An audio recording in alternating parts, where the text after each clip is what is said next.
Friends, আজ আমি তোমাদের কাছে নানান ব্যঞ্জনে নিয়ে এসেছি মাছের মাথা দিয়ে মাসকলাইর ডাল। এখানে মাছের মাথা নিয়ে নিয়েছি,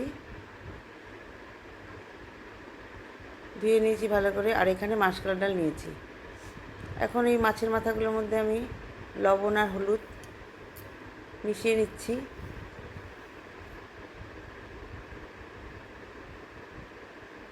এখন ভালো করে মেখে কিছুক্ষণ রেখে দেবো।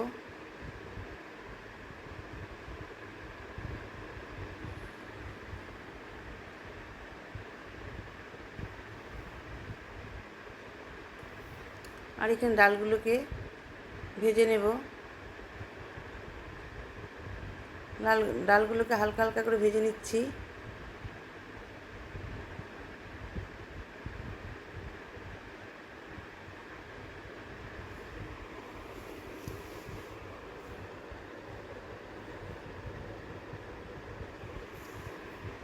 ভাজা হয়ে গেছে।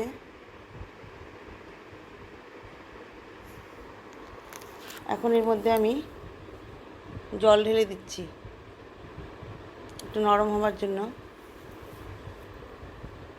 জল ঢেলে ভালো করে ধুয়ে নেব। আর এখানে কড়াইতে তেল বসিয়ে দিয়েছি, তেলটা গরম হয়ে গেছে। এখন এখানে মাছের মাথাগুলোকে ভেজে নিচ্ছি।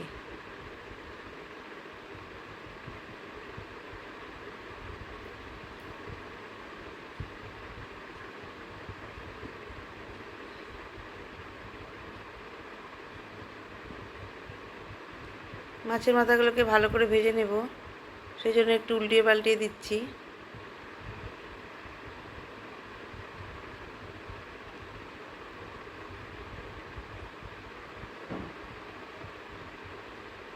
ভালোভাবে ভাজা হয়ে গেছে, এখন নামিয়ে নিচ্ছি।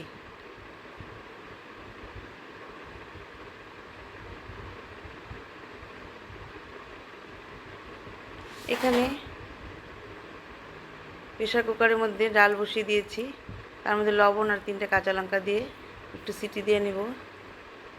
ডালগুলো সিদ্ধ হয়ে গেছে, জলটা একদম শুকিয়ে গেছে দেখে এর মধ্যে একটু গরম জল দিয়ে দেব। আর এখানে একটু হলুদ দিয়ে দিলাম, হলুদ দিয়ে ডালটাকে মিশিয়ে নিচ্ছি। এখন এখানে গরম জল বসিয়ে দিয়েছিলাম, এখন এটা জলটা ডালের মধ্যে ঢেলে দেব।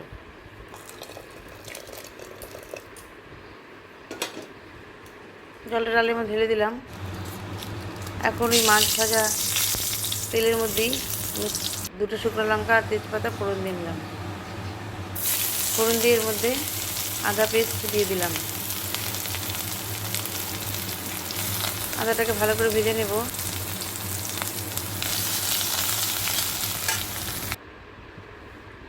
ভাজা হয়ে গেছে, এখন এর মধ্যে অল্প পাঁচফোড়ন দিয়ে দিলাম।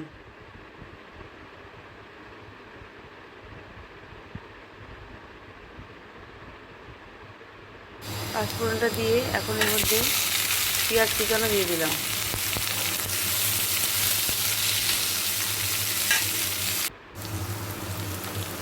আর অল্প রসুন দিয়ে দিলাম।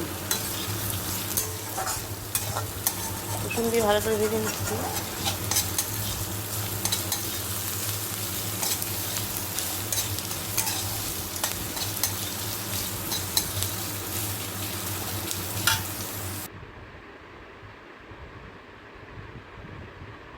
এখন এর মধ্যে একটা টমেটো কুচি করে দিয়ে দিলাম, মানে 2-3টে টুকরো করে দিয়ে দিলাম। দিয়ে একটু ভালো করে ভেজে নিচ্ছি পেঁয়াজের সাথে আর আদা আর রসুনের সাথে ভালো করে ভেজে নিচ্ছি।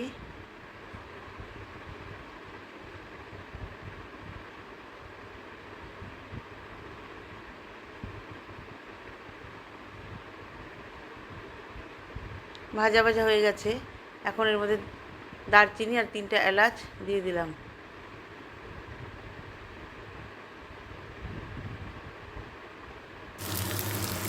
আর এখন এর মধ্যে জিরের গুঁড়ো আর ধনের গুঁড়ো দিয়ে দিলাম। দিয়ে মশলার সাথে ভালোভাবে মিশিয়ে নিচ্ছি।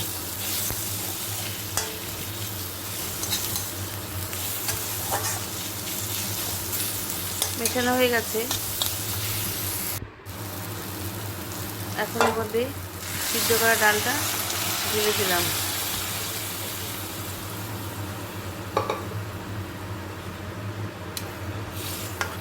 দিয়ে ভালোভাবে নিয়ে নিচ্ছি। এখন এটাকে ভালো করে সিদ্ধ করে নেব। সিদ্ধটা অনেকটা হয়ে গেছে। এখন এর মধ্যে আরও 3টে কাঁচা লঙ্কা দিয়ে দিলাম। দিয়ে ধনেপাতা ছিটিয়ে দিয়ে আর কিছুক্ষণ মজিয়ে নেব।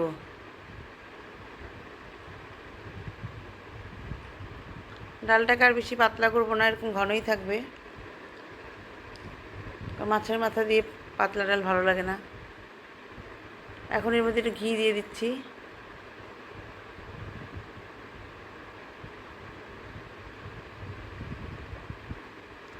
আপনারা এইভাবে বানিয়ে খাবেন, আর যদি ভালো লাগে তাহলে আমাকে একটু লাইক আর কমেন্টস করে দেবেন,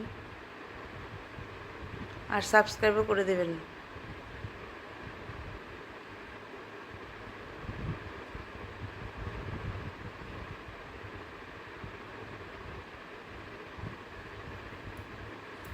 এখন এর মধ্যে অল্প সামান্য চিনি দিয়ে দেব।